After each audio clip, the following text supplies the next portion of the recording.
All right, everybody. Let me check my.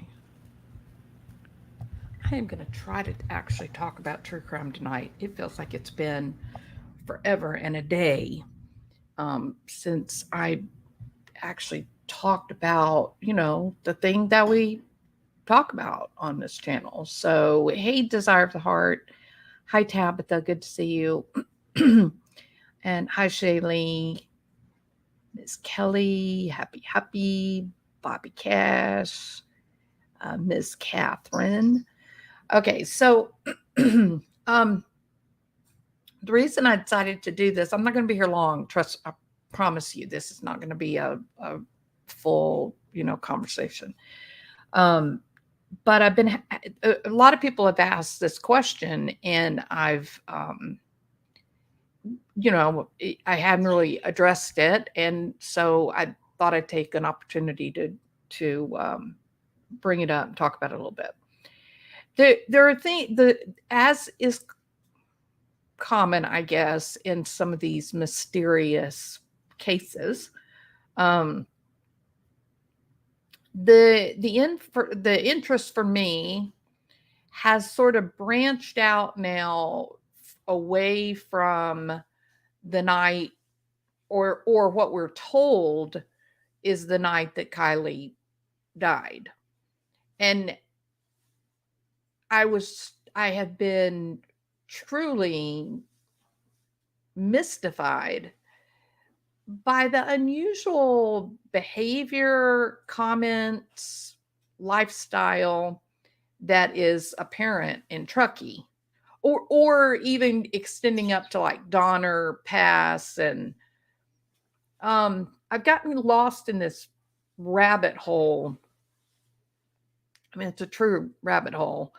I've gotten lost in this uh, rabbit hole related to the Trucker Donnie Land Trust, these communities, intentional living communities, and the the way that this celebration of life was handled, the comments that were made by the mother, it, it's curious. It's confusing. I didn't see. No, that's not what I want to say. The focus. This was supposed to be a celebration of life for Kylie, correct? But as I listened to the different speakers and whatnot, it was really a celebration of Truckee. It was a celebration of the community. Now, they did address how Kylie's death affected the greater community, right?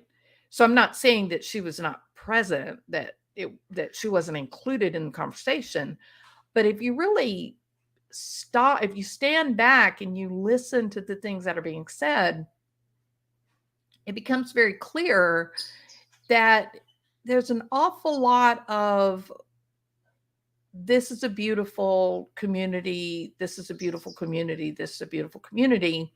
Aren't we lucky to have each other? Are we lucky to have each other? There's no better place to be.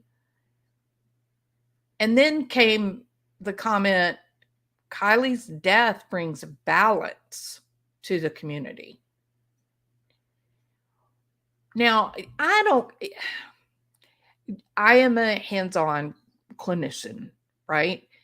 I don't, uh, I don't spend much time sitting around reading about sociologically ideas and influences from a sociological perspective. Um,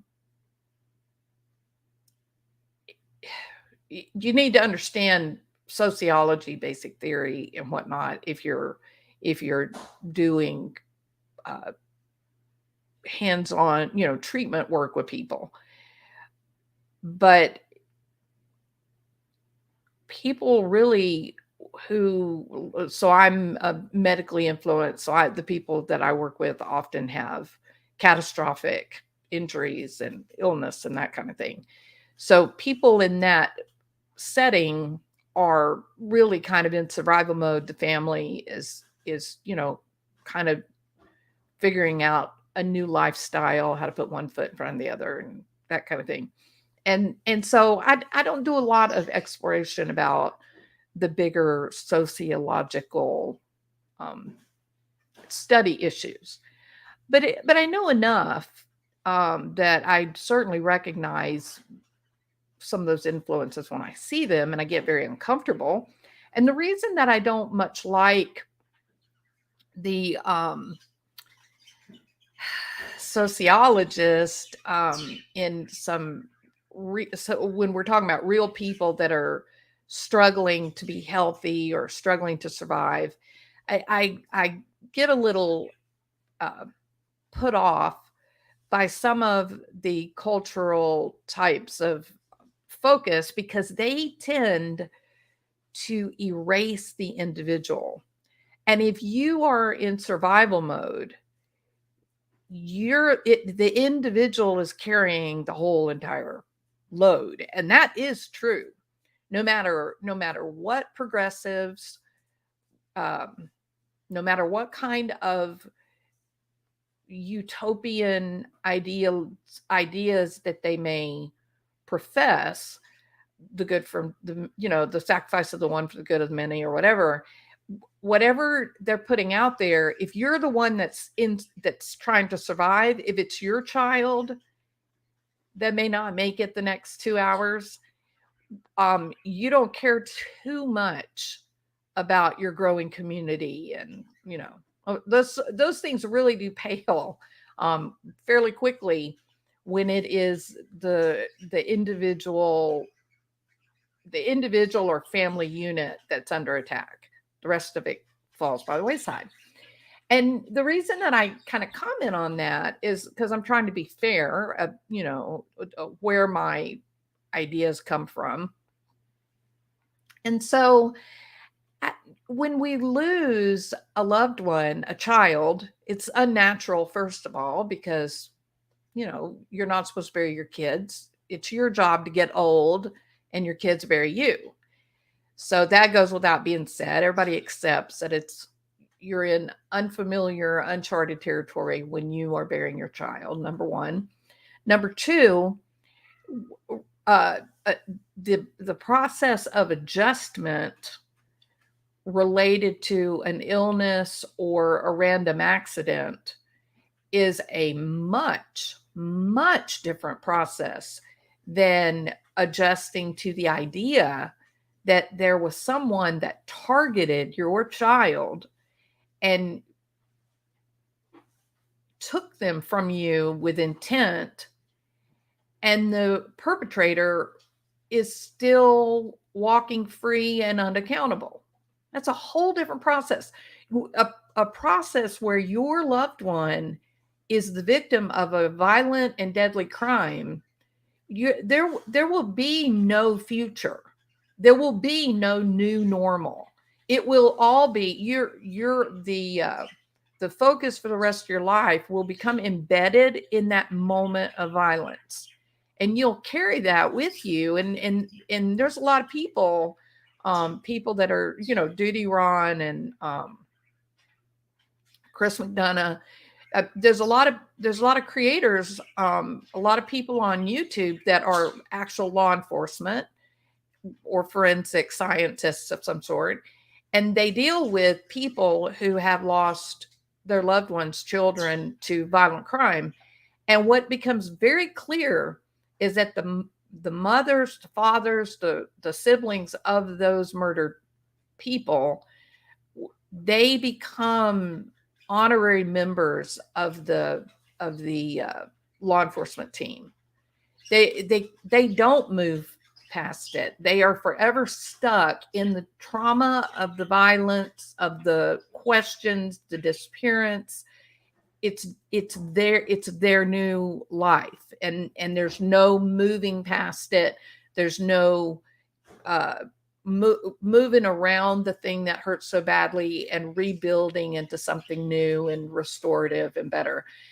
no, having a child or a loved one who is victimized by violent crime and that perpetrator isn't caught, that is a very special psychological state that very few people have to live in. So, and it requires a great deal of knowledge and nuance to recognize the challenges that they're facing. So, no, it's hard. It's very difficult to listen to this celebration of the Truckee community and how blessed and happy and wonderful everybody is. And that because of the death of a little girl, you have balance now. That is hard to hear. And from a intellectual perspective, it feels really dishonest. It feels really contrived. Now, I had, just like I've said plenty of times before, when we talked about the law enforcement press conference on August the 8th, or not the 8th, the 22nd. When we talked about that, I said, I don't know what this means. Like, I don't know what is got under their skin, but you pretty much have to be blind and sightless not to notice that something is wrong in that press conference. And I think it was, you look at her dad and look at her dad and her stepmother and see the anger and skepticism as they are watching this Sam Brown, and the family got up and walked out of the press conference at one point. So there's an awful lot going on in Truckee that is pretty. It's fired up a lot of people. A lot of people, when they're watching the law enforcement, they're listening to the kids, they're listening to the statements by the family. There's a great deal of cognitive dissonance happening because it's so unusual. It's so hard to wrap your head around. Your baby goes missing. You don't know anywhere, have any idea where she is for weeks. She shows up. You get furious at the people that find her for you. The cops completely destroy chain of evidence with zero hope of ever getting a conviction against anyone because of their ineptitude. And then you throw a celebration of life that, in fact, is a celebration of the community. And your parting words are, hey, mind your own business. We totally got this. My jaw hit the ground. Now, to be completely fair, I've gone down this rabbit hole of the intentional community, the land trust. This is a huge land trust. The people that have been placed on the board, curious connections to the Pelosi's, and this is nutty. When you get into Truckee and you get into what it is that they are trying to create for this community, it goes right up to that weird, odd, progressive statement of, in the future, you will own nothing and you will like it. Y'all remember that? Y'all know what I'm talking about? In the future, you will own nothing and you will like it. Okay, so for people that, that either they have family land, privately owned small business, you're listening to that and you're going, what does that mean? What do you mean? Huh? Like what? But the single greatest vehicle for investment, the single greatest investment that the regular man or woman walking the street, the single most efficient way to accumulate real wealth is to purchase a house. You purchase a house and then you try to keep your hands on it for 20, 30 years. And at the end of that 20, 30 years, you turn around and you sell it and there's your nest egg. Now, it sounds quite simple when you put it that way, but of course, 20, 30 years is a very long time. And a lot of bad things happen in between that 20 or 30 years, and people get greedy with the accumulated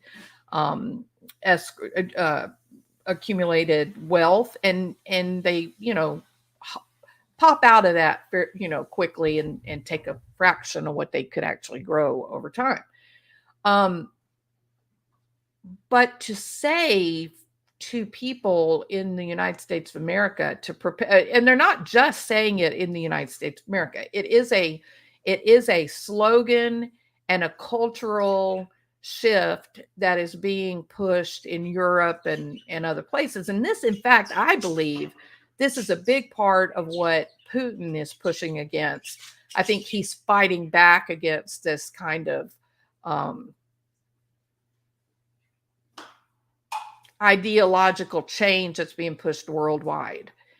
So anyway, if you've purchased a house, if you own your own car, you paid it off and refused to buy a new car, if you've managed to buy gold and put it away, if you own land and you're content to let it sit and do nothing, then you are now becoming the pariah. It used to be that if you had the wherewithal, the self-control to accumulate these items, these vehicles of wealth building potential, then people looked up to you. The community would look up to you and you would be considered a wise person that is obviously intelligent. And therefore, if there's a problem in the community, people would go to you to say, hey, do you have any ideas how we might be able to correct this or fix this imbalance or problem? Well, we gotten into this upside down world now. It's kind of crazy coming out of the United Nations. And it's not, it isn't right. You listen to it and you can recognize they are in fact wiping out the middle class with intention. And then I suppose I don't know what the next step is after that. There's plenty of people that say, oh, well, they want slaves. No, they don't want slaves. I know that. Okay. But I know enough to recognize that there's always going to be someone in charge, and the people that have the lion's share of the wealth, even governmental wealth, the people that are making the decisions, then they're sort of our version of royalty, right? And so if you wipe out the middle class and you take away that opportunity of, you're only limited by your ability to work hard and be responsible and conscientious.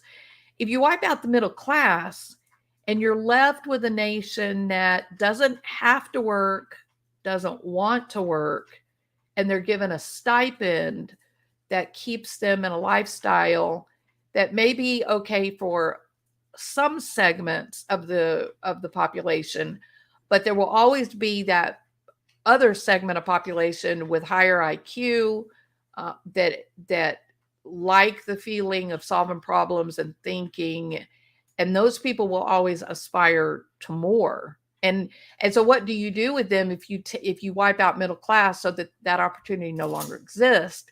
How do you take somebody and say to them, you will own nothing and you will like it, when everything in their DNA is saying, no, no, no, I want a business. I have ideas that are better than what are happening now. I want my own business. I want to be able to express myself in ways that I like and the things that I do best. There will always be those people, and we can't criminalize those people. So this weird upside down world of, oh, you won't have to work anymore. If you just want to spend your day sitting around playing the ukulele, you'll be able to do that, and your government's going to make it possible because they're going to pay your give you a stipend for food. They're going to give you an apartment to live in, and you won't even have to have a car because you're going to be able to take public transportation. And on the weekends, you're going to be able to go out to the land trust and spend the weekend there with no fences and walking around the land. But there won't be any improvements on the land. There's not going to be like any park benches. There's not going to be any place to buy a Diet Coke. There's not going to be any place that's going to be renting boats for going fishing in the lake. Can't have any of that in a public trust. I'm talking about a land trust. So they're selling an illusion that is counter to the actual motivations experienced by individuals, right? It's crazy. And so I've always, this thing's been in the work for decades. And if you get an advanced degree, you're learning about Stalin and Hitler and collectivism or individualism. You're being exposed to all of these various schools of thought and how each one is better than the other or whatnot. But to see it when it's actually happening, it can be a little bit disconcerting. And I think one of the first big moves was all the jobs being taken from the United States, and manufacturing jobs being taken from the United States and being sent to countries where the new jobs in the new countries would help those economies, but the individual business owners were profiting tremendously because, here in the States, you would have to pay somebody minimum wage. But if you send your factory to operate in Vietnam, for example, then maybe you only have to pay $2, $3 a day instead of $20 an hour. So when NAFTA was signed and so much of the work went to China, India, Vietnam, some other Asian, countries. When that happened, that was the first big shift, cultural shift. And the results you can see in Appalachia. And that is what happens to an entire population that had previously lived a lifestyle of dignity and order. And when you removed that dignity and order and said, well, here, I'm going to give you a couple $100s a month to buy food, and then you can sit on your porch all day, these people are living in absolute abject misery with no hope, no way to consider improvement. And so they naturally then fall into sedating type of drugs, alcohol, whatever, so they can tolerate the misery, right? So we have to be really realistic. I mean, if there are artists that would like to create and that is their life goal, then I am not opposed to the government finding a way to provide that lifestyle. I'm okay with that. Art is not something that is highly valued, and therefore you don't really make an awful lot of money if you're gifted, with an art talent. So I'm not saying that one is preferable over the other. I'm approaching this from the individual human being fitting into their environment rather than the environment being the priority and the people have to learn how to live within the environment. That's counterintuitive. It won't work. It has never worked. You don't have a human being go into the Amazonian rainforest and suddenly begin living like a panther. No, the very first thing that they do is they build shelter because we're not covered with a pelt. Our skin doesn't have protection on it like a lion does. So there are individual survival needs first to adapt to the environment, not that there's an environment that will place demands for the individual. And that's what is being sold as this utopian idea. And was in shock to learn that that's actually what's happening in Truckee. Truckee, California, is an intentional community. It is one of those communities that says in the future, you will own nothing and you will like it. There is a balance of population. The individual person doesn't matter when you are considering the success of the community.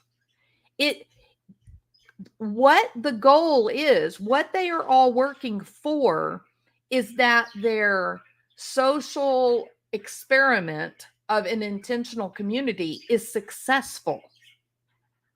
And it requires controlled population.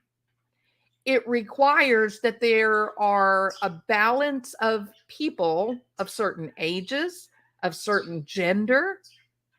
They must control population growth within the intentional community. And that's just one problem related to it. There's not enough jobs if you've got too many smart people living in your little community. The communities are best suited for people who want to basically sort of live a bohemian, free-spirited lifestyle. For people that believe a successful, productive day is hiking 30 miles. If your idea of a productive day is to walk through the wilderness 30 miles, then Truckee, California, an intentional community, you're going to fit right in. But I want you to look around. I want you to look around this country that we live in. And you don't have very many people that have the goal of waking up in the morning and being Indiana Jones trucking through the damn wilderness. Most people wake up and consider their survival needs. That's just DNA at work. So while we may have some, people like, let me think, Gonzo, Real Gonzo, he is absolutely a mountain man. He is at one with nature, and it works for him. But what are you going to do with all the people that are doctors? What are you going to do with all the scientists, the engineers? What kind of role are they going to have in your throwback community to caveman days? So I'm there's so much wrong with the whole Kiely Rodni investigation, um, that I can't.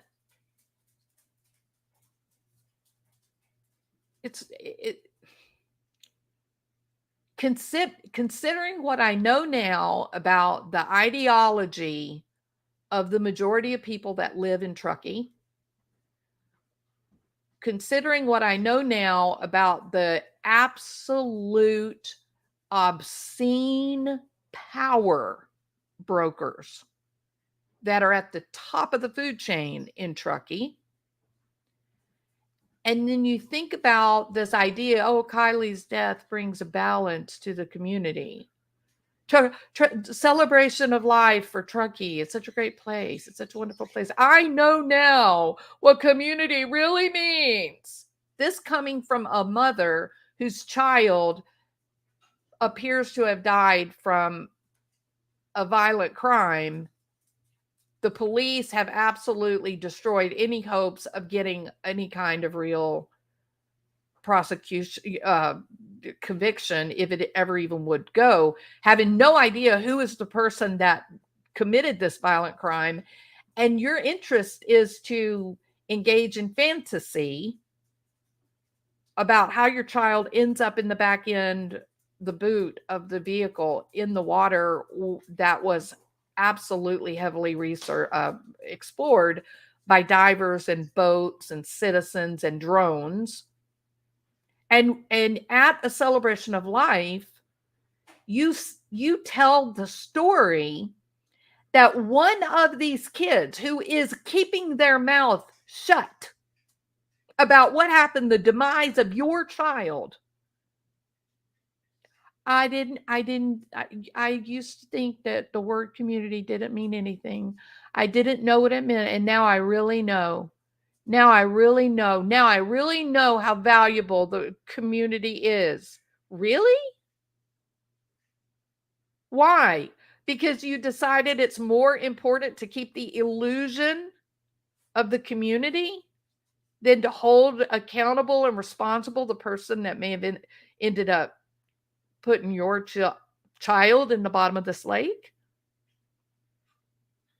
It's odd to me. Now that I've looked at the greater community, there's a documentary that is absolutely shocking about the number of dead people found drowned. Hello.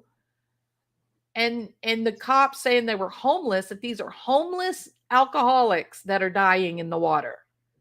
They're all homeless alcoholics dying in the water. This is what the cops say.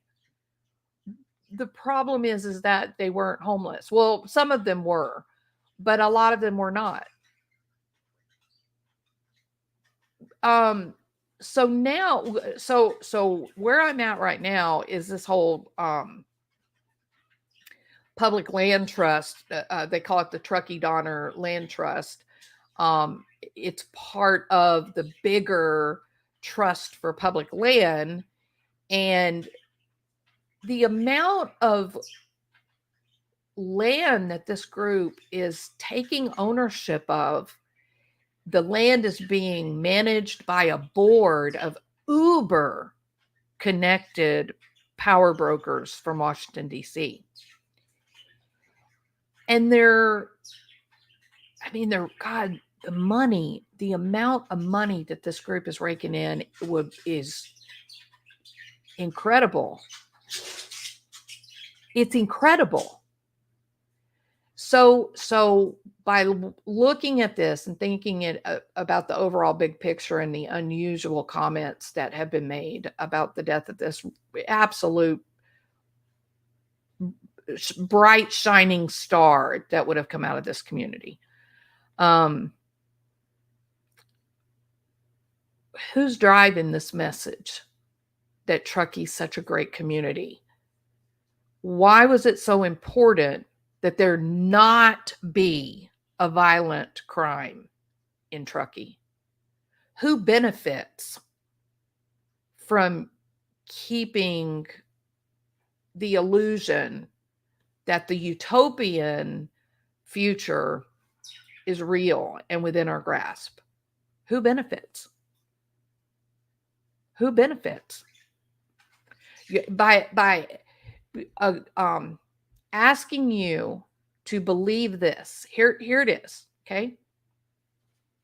That this young lady who is so intoxicated, nobody in this great, loving, amazing community, not one of these 400 people say to themselves, oh, look, our sister is incapable of driving. Our sister is quite intoxicated, and we should be a loving community and protect her and make sure that she gets home safely. Not one person did that. So that's first thing that you have to overlook. And then this young girl who is abandoned by this brilliant community, she gets into a car. She's in a place that she was born and raised, lived there her entire life as a survivalist family, that she gets in her car and somehow gets lost in her backyard.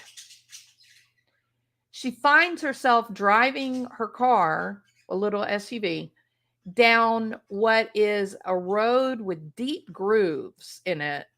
So much so that Adventures with Purpose camper almost flipped onto its side at one point because it got, into one of these deep grooves. And then after it, she goes to this really rough, terrible terrain, then she finally gets to where she can just smoothly drive down into the water, pretty as you please. Now, once she gets down in the water, she's got two windows that are open. She's got the passenger side front seat open and the driver's side back seat window half open. And I read a report from an engineer who said once the weight of the engine, the motor pulled the car forward, and the front window would have been submerged under the water line, that the pressure of the water coming in through the open window would have been 4 times the pressure that you see in a fire hose. 4 times.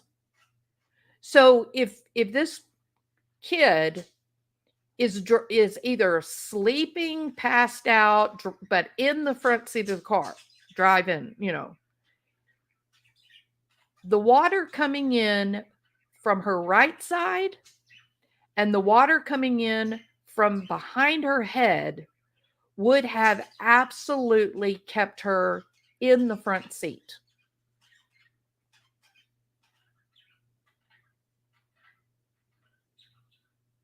So now we are being asked to believe that there were magical forces at work, that somehow either getting up and walking to the back, even though she weighed all of 98 pounds,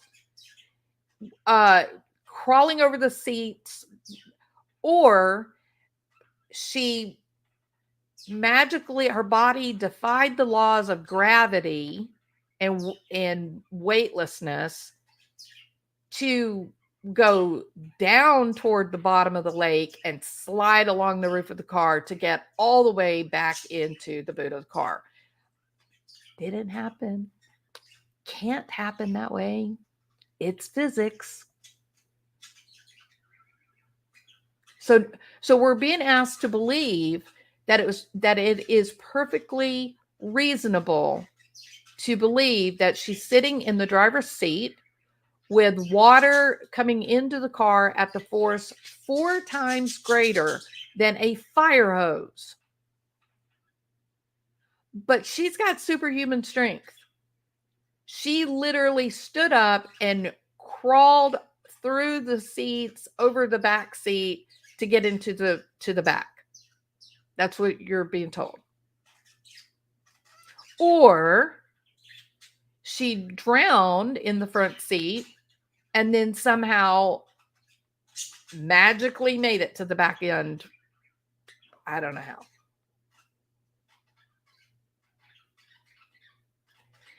If you don't have air in your lungs, you don't float. So when you drown,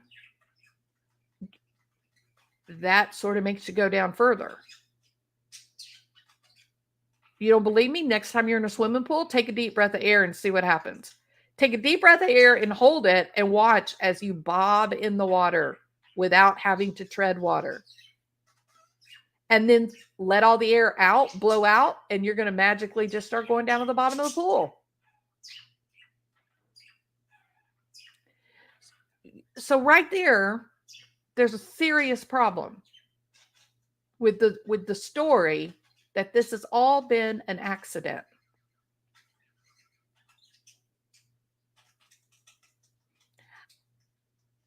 I don't want to go into the divers, Almeida putting out a marker right where her car was. I don't want to talk about all that. It's been talked to death. It's out there. It is what it is. It's revolting and obscene. And then when you get AWP comes in and they find her after being directed away. Remember that.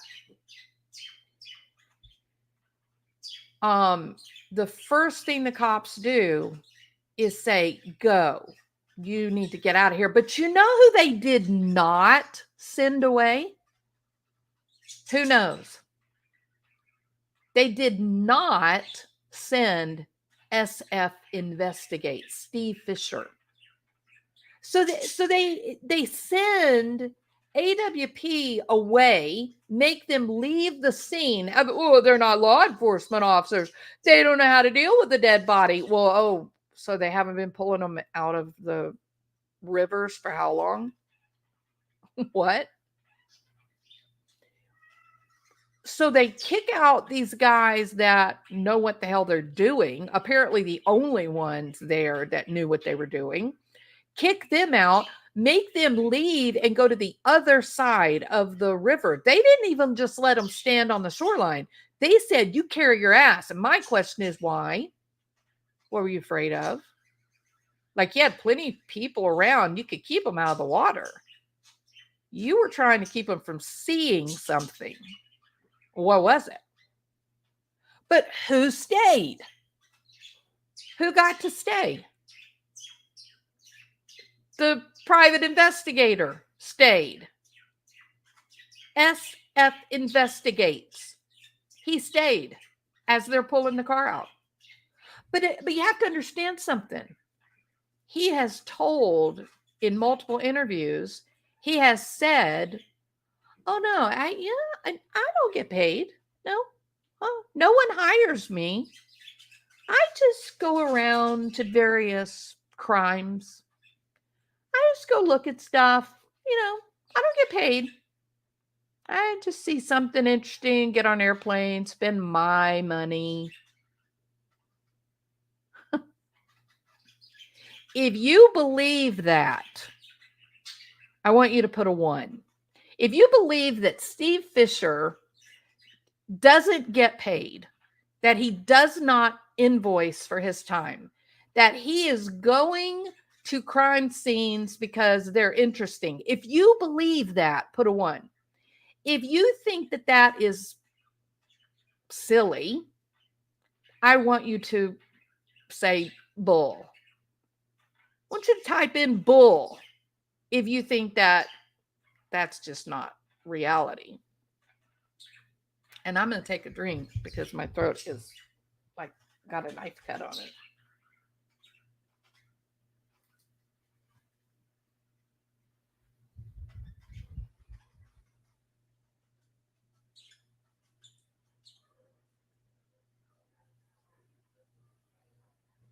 Okay.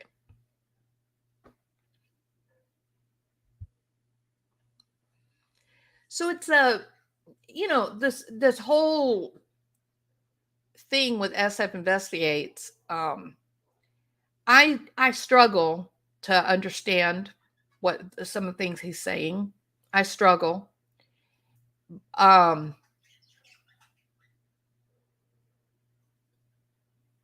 But my focus has been on law enforcement's actions, best practices standards, and then now this rabbit hole with the Truckee Tahoe Land Trust, and this intentional community that they've established and they're trying desperately to make a reality.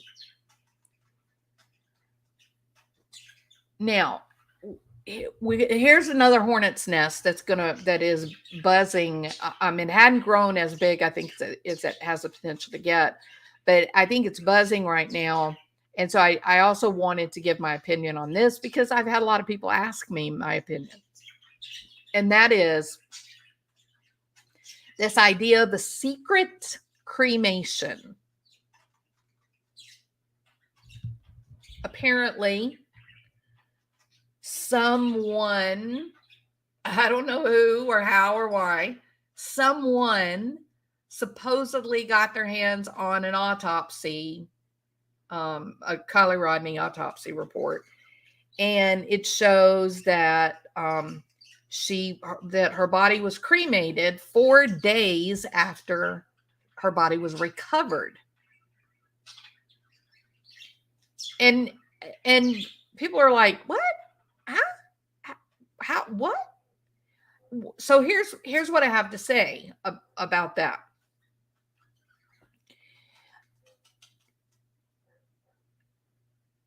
Kay and Larry Woodcock of Louisiana, the Lori Vallow, Chad Daybell story, the grandparents of JJ, right?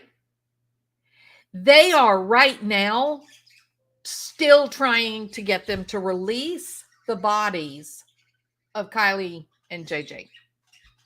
They're begging the court to release JJ so they can give him a proper burial. Did y'all know that? Did y'all know that? You know how long ago that crime was? So explain to me why law enforcement is refusing to release the bodies of JJ and Tylee. Because they're a crime scene. There's an investigation. There is a court. There are trials that are coming up. That's why. So how in the hell, if let me qualify this here, okay? If we are to believe the autopsy, a so-called autopsy, if we are to believe that is an accurate and true document, then this law enforcement group destroyed evidence by way of fire. Does that sound criminal to anyone but me? I don't believe that Sheriff Shannen Moon is that dumb or incompetent or whatever it would take. I don't believe that. So here's my opinion on it, okay? Remember, these people that are asking you to believe that there was a cremation 4 days after AWP located her body, they're asking you to believe that the cops released evidence for total destruction before any investigation had ever even gotten started. I don't believe that Shannen Moon would do that. I do not believe that. No way. So here's what I think. I think the autopsy document, I don't think it's real. I don't know where it came from. I don't know who claimed to be the first one to get it. I don't have any of that information. I don't know, but I don't think it's real. I do not believe, not for a minute, I don't believe that you've got California Highway Patrol investigating the car and the manner of accident. You've got the FBI that is doing their part of the investigation. You've got Alameda, you've got Nevada, and no, they did not release evidence for destruction before a judge ever saw anything, or a grand jury. The district attorney would never have allowed that to happen. And if they had done it without the district attorney knowing that they were going to destroy the body, then I think that there would have been a huge brouhaha. So no, I don't believe that she has been cremated. I do not believe that. I think there are bad actors on the in law enforcement, on the ground in law enforcement. And when I say they're bad actors, I don't mean they're unprincipled or immoral or any, it's not my job to cast judgment over a human being's worth. What I mean is I think there's a lot of people that would be willing to do whatever they had to do to protect their child from going to prison. Don't you?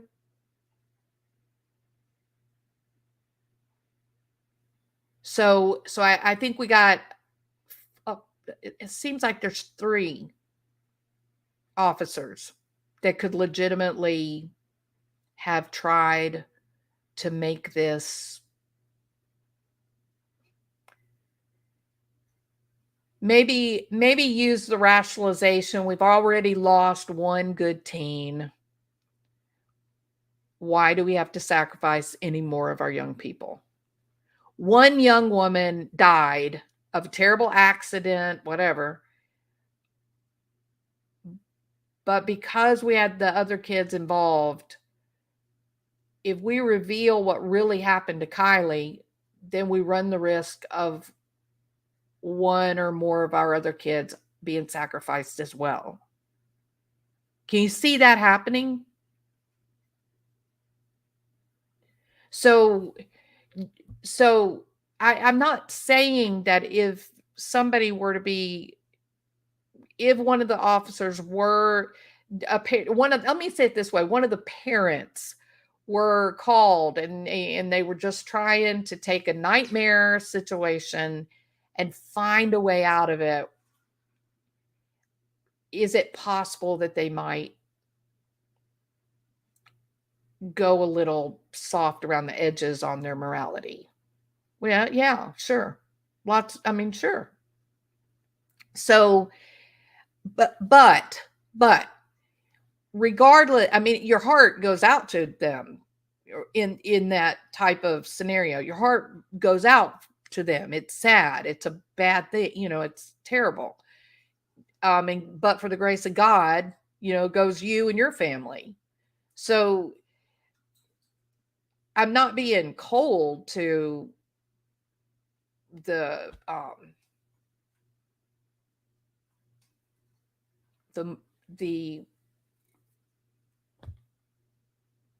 choice, the moment of, fateful choice.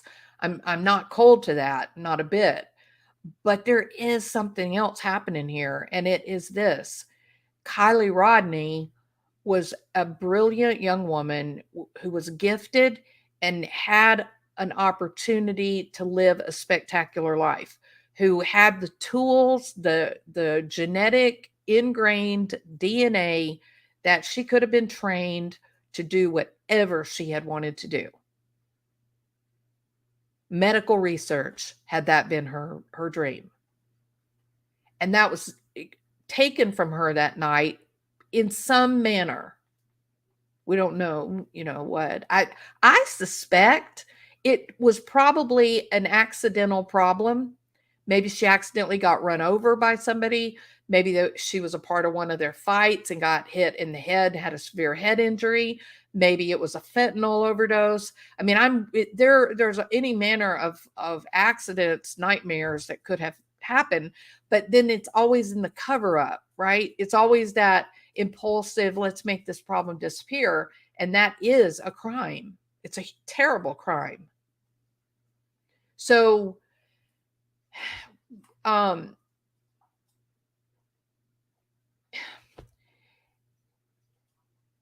we have to recognize that you can't take the legacy of a human being and change who they were, because that's their forever memory. That's all they ever will be. There's no going back to change it if you're gone. And so she's this brilliant shining star coming out of the Truckee community, could have done anything she had wanted to in her life.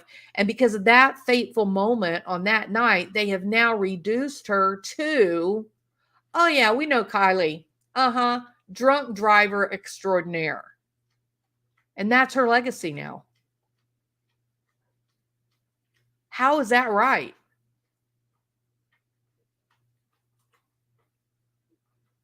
So whether they are protecting their big public land trust, their utopian experiment, the social order of their, intentional community, whether that is the motivating factor, whether it was more molar in protecting the family members, protecting the kids that were involved, whatever, or it was a violent crime that she was lured there by a group of kids that she was not exactly friends with, that group of friends were all dramatically different than Kiely and her best friends. And maybe it was a mean girl problem. Maybe it was a group of bratty kids getting over on the survivalist kids. Whatever happened, and we don't know, and because the kids aren't talking, we'll never know. It's not right to rob her of who she actually was while she was here. So it's not right to put a label of drunk driver around her neck to save accountability from other kids. It's just not right. There's something basically obscene about it. So that's my thoughts now. SF investigates. He has put out abjectly wrong, false information. That's curious.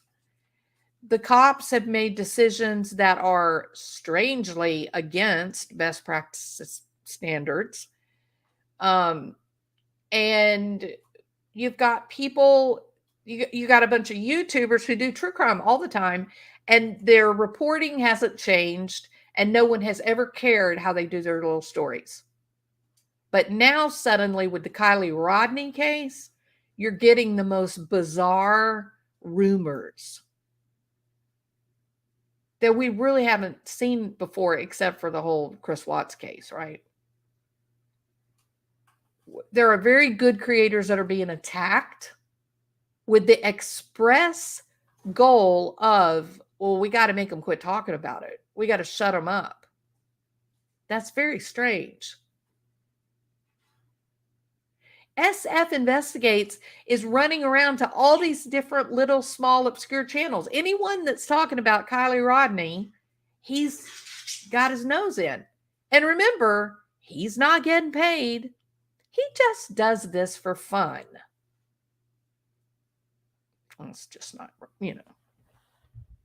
goes against what I know about people, And I don't think not everybody, is after the almighty dollar. I think there are some people that take a special interest in a particular crime. And, I went to the Barry Morphew preliminary hearing.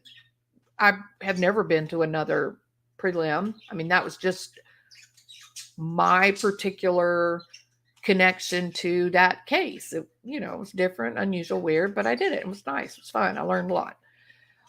So it would make sense, if maybe this one case was of special interest to him. But that's not what he said. What he said was, no, I don't get paid. No one hires me. I just go around to different crime scenes. Really? Are they always crime scenes that are connected to the Trucker Tahoe Land Trust by chance? All right.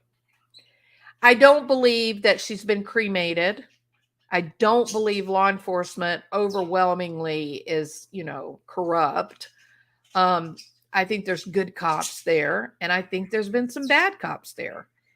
But overall, I don't believe that anybody would be able to take that chance with the district attorney and destroy evidence of a violent crime.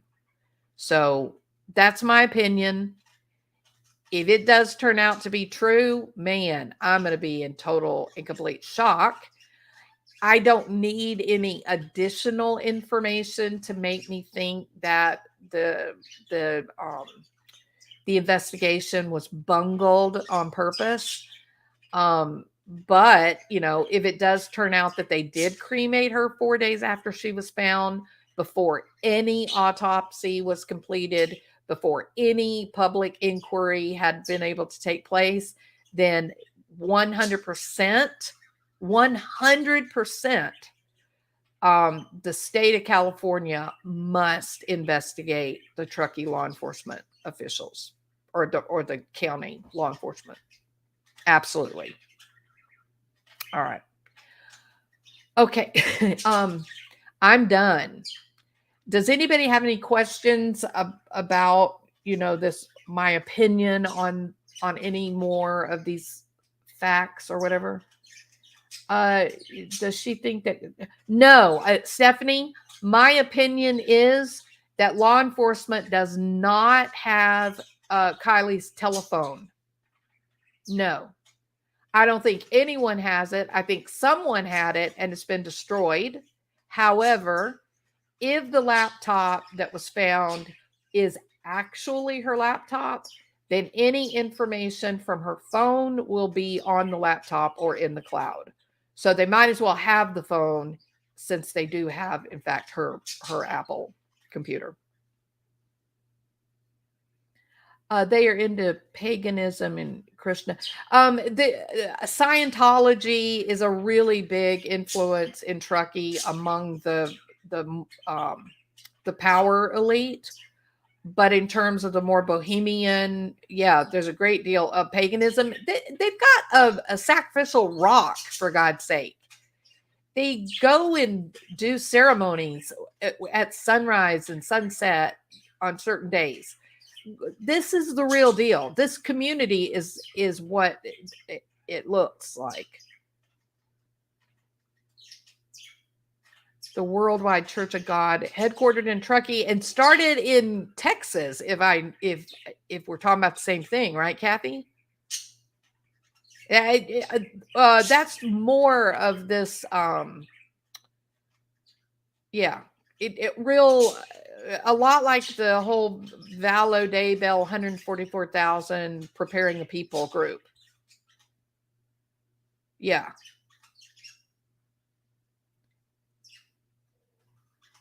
And Crestone, there you go. Colorado. Yep. Same operation. You had the uber wealthy oil baron from California, Canada, who came down with all of his billions. His wife purchased Crestone, turned it into this weird bohemian hippie haven. And the most expensive, highest valued land is right there in Crestone. But you got dead, missing people everywhere. And they're beating the drums to the full moon in the middle of the night, dancing around naked, killing chickens. Yeah.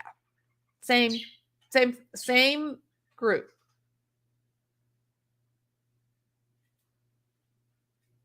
We don't know what they're sacrificing. We don't know what the balance is. I do have bougies or budgies, Amber. Barry behind bars and his wife, Fancy, behind bars.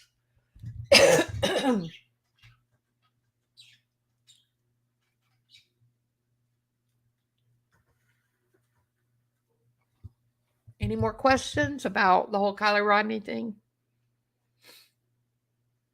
Only about my opinion. Oh, Amber has them. Don't you love them? I love the way they sound. Yeah, it's very relaxing.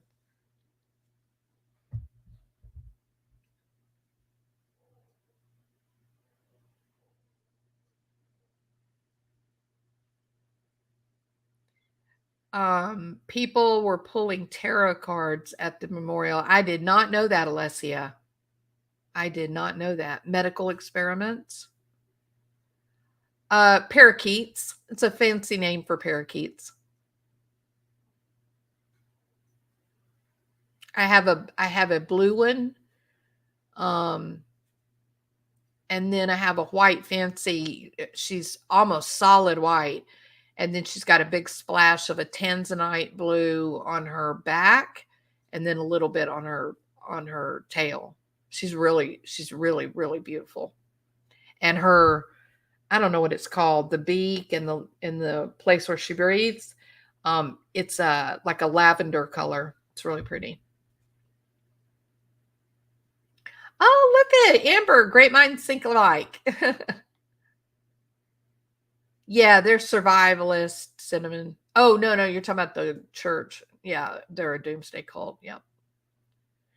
Myrrh has a burr in her fur. There is also an old photo of Kiely at the lodge with tarot cards. God. Ugh. Ugh. I believe we are living in 1930 Nazi Germany. I had a blue parakeet. They are into the occult mixed in with the very extreme Krishna guru. Any thoughts on psychobabble? Ugh, gosh. Well, so I was really appreciative of psychobabble when he came out to talk about the car and whether it would be in neutral and the wheels rolling. Okay, so he is an expert. He has a master tech. He's got all the certifications on all these different cars, and that information is fact-based information, so it's valuable, right? It's important. So I'm good with. I was thankful to that. I don't know what snapped in him. Something happened. He felt disrespected on Zab Girl's channel by, I think, Ryan. I think he didn't get the respect that he thought he was going to get. And he got really mean. And now he's just become a regular drama bully channel. And he's obsessed. And he said and done awful, gross, obscene things. And that is really my honest opinion.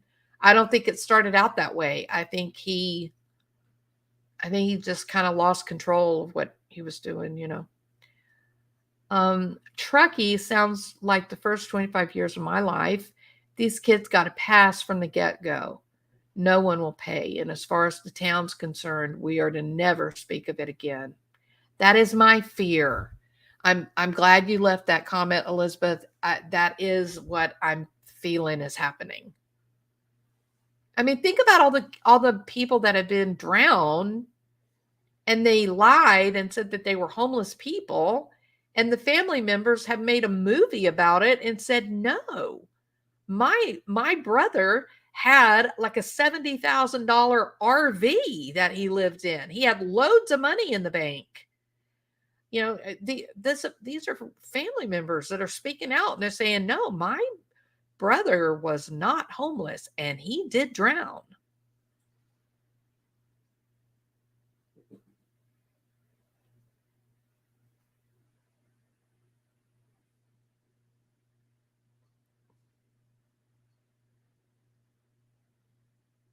It's very interesting how there are so many missing people in the Truckee area, just like there are in Crestone. One and the same, Alessia. Very interesting, right? Very interesting. All right. And let me say something about toxic wealth. All of the research shows the same thing.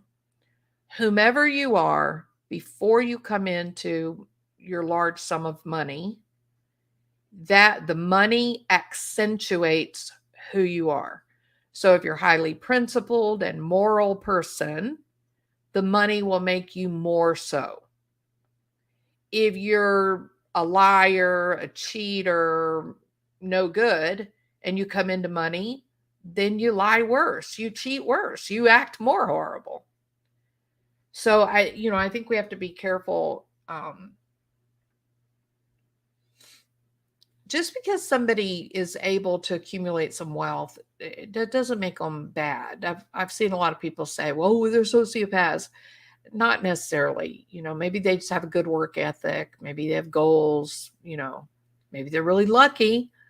We have to be careful with that. But I do think there are some basic realities that are questionable, like sending AWP to the other side of the lake while you allow some unpaid, no name, supposed private investigator to stand around and watch and observe the whole thing and even have conversations with FBI agents. It's weird. It's just weird. Hey, Diane Nolan. Libby Guts. Moonlight. Jeffrey Epstein. Yep. I mean, look at what Jeffrey Epstein did. Oh my God. I mean, the man set up a worldwide enterprise, not only to just wallow in his own obscenities, but he capitalized on it by setting up an operation that he could blackmail the most powerful men and some women in the entire world. And there was a market for Epstein. So those of you who want to go to, oh, you're so bad to be questioning Truckee. It's just a nice little community.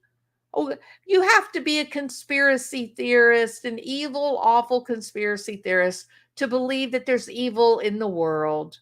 You have to be a horrible person to believe that there are powerful, evil people that would cater in obscenities.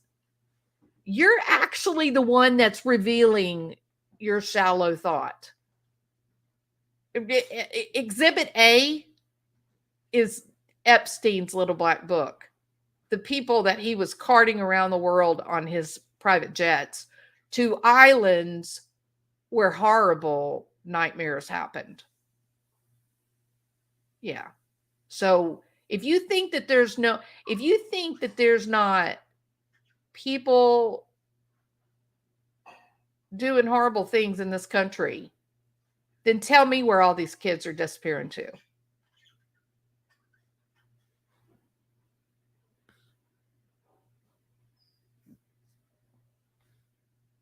Anyway. All right. I'm miffed. I'm a bit, I think it is awful and horrible when you have people whose channel is just, operation, zero, for attacking good people just because they need a little bit of narcissistic supply in their lives. Stop attacking good people. If you're as smart as you believe you are, why don't you just put out good content? Why is your idea of good content to smear and slander and destroy other people? Why? And why are you willing to slander and sling mud at a perfectly wonderful young woman, but you're terrified, afraid to have that same exact dance with Jim Terry, colorful PI guy? Why? Aren't you a man? Why not go after your equal? Why not go after another guy? What about an old man, professor in college? Why would he feel like it's perfectly appropriate for him to go after a young woman who is not doing anything wrong, but would let a man, Jim Terry, go free? I mean, aren't you the champion? The self-appointed champion? I'm really confused by this dichotomy. I don't understand your choice of victim. It's very strange for me. So if any of you guys are friends with Jim Terry, and he might be interested to know what's kind of happening, with the true crime ghetto champion, just, ask Jim to message me. I'll be happy to talk with him and send him in the right direction for his worthy opponent. Isn't that right, big guy? You're Jim's worthy opponent, aren't you? Don't you want to take him down? Teach him a thing or two? Oh, no. You passed over Jim Terry and went straight for a girl who's 20 years younger than you are. God. Obscene. Ugh. All right, I gotta go. I gotta go to sleep. I gotta do some healing, right?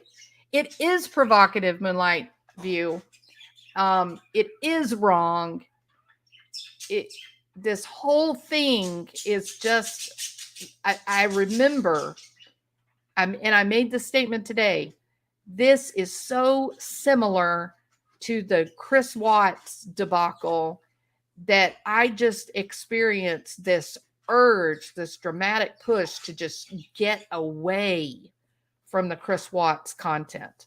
Just quit talking about it. Just move away from the Chris Watts story. And I am there now with this Kiely Rodni thing. I am disgusted by what I'm seeing happening in this community. I am disgusted by the amount of slander and the amount of attacks that are going on in the name of, oh, I'm here to be a superhero for the little people. It's going to be my job to be the champion of the ghetto. What? Ugh, it's just gross. It's just gross. All right, I gotta go. You guys are awesome. I appreciate you all so much. Thank you for being here. I don't know that I'm going to even talk about this case again because it's so nasty and hateful, and it's not in me to keep my mouth shut when I see a really good person being unfairly attacked. I just don't have it in me.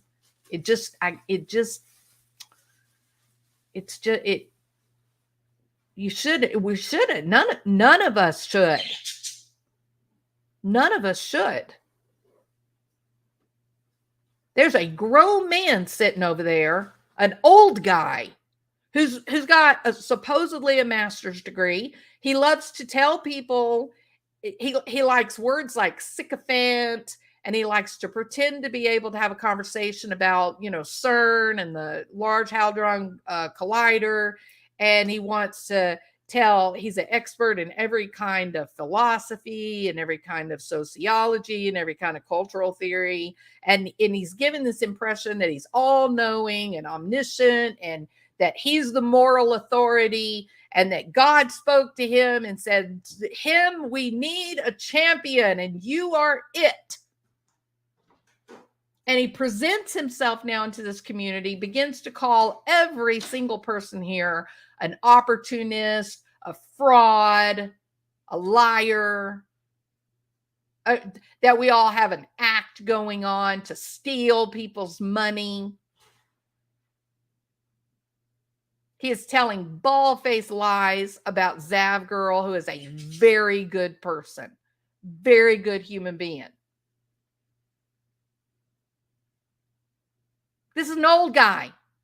He's got a woman sitting on the panel with him, and she's saying, hey, I know we're going to try to take all the bad actors and we're going to turn them around so that they don't do the things that we don't like anymore. They don't have opinions that we don't like.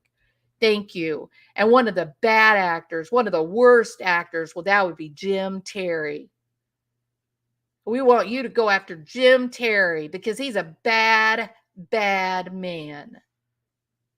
And so the big superhero, the champion, quote unquote, the self-appointed champion, he rationalizes. He rationalizes on the level that I found, quite frankly, just obscene. Well, I was ready to pull a trigger on that project.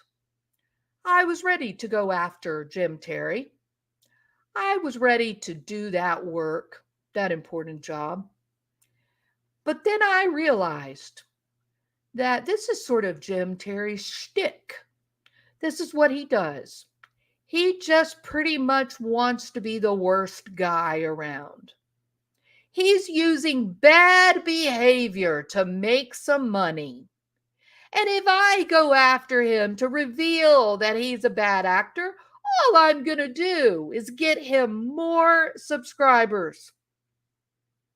So I've decided that that's not the one for me to go after. Nope, I better not go after him. I wouldn't want to get him any more subscribers. You dumbass. How many people you got in your channel? Really? You think you're going to get Jim Terry more subscribers? I'll tell you what happened. She says, go get Jim Terry. And he says, of course, my lady, I'm the champion. I'm going to get him. And then big guy champion began watching Jim Terry's videos. And he had a realization. Hey, Jim Terry wants an opponent. He likes to fight and he loves to win. Yeah, I don't think I want to take on a grown-ass man who enjoys battle. I think I'd prefer to go over and pick on the girls. I think I'll go over and pick on the old lady, Jules of Thought, and I'll go pick on the young woman, Zav, and then I'll be a champion. Or you'll just look pitiful. All right. Y'all have a good evening. Talk to you later. You could go over there and voice your opinion on what you think about his behavior. See you later.